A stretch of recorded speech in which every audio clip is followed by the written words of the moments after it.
Doutor, fala oi. Nossa senhora. Pô, você não sabe quem me ligou ontem, cara? Fala. 9h30 da noite. Quem?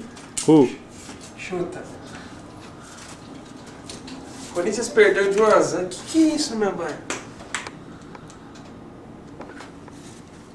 Que é isso?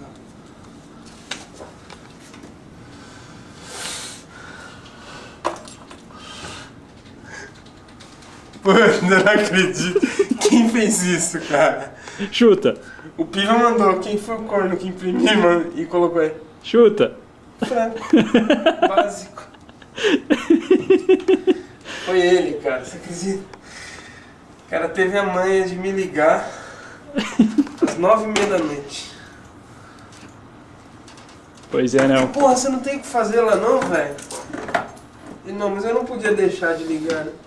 Oh, Ele achou que eu não fosse atender. Pra variar, né, cara?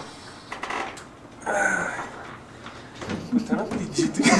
Pô, mas na minha baia isso é uma ofensa, cara. Isso é uma ofensa. Isso não pode ser. Caralho.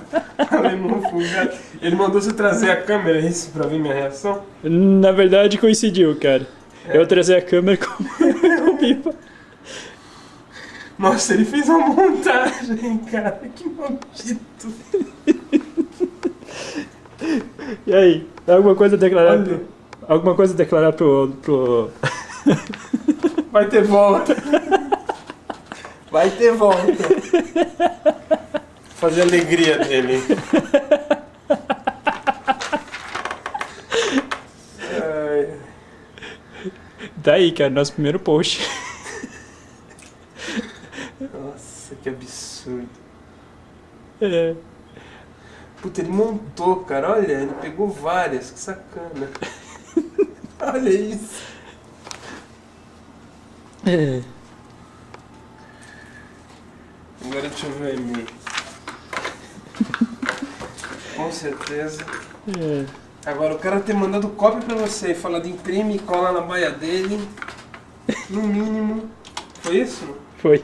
Sabia. É, tá bom. Primeiro post.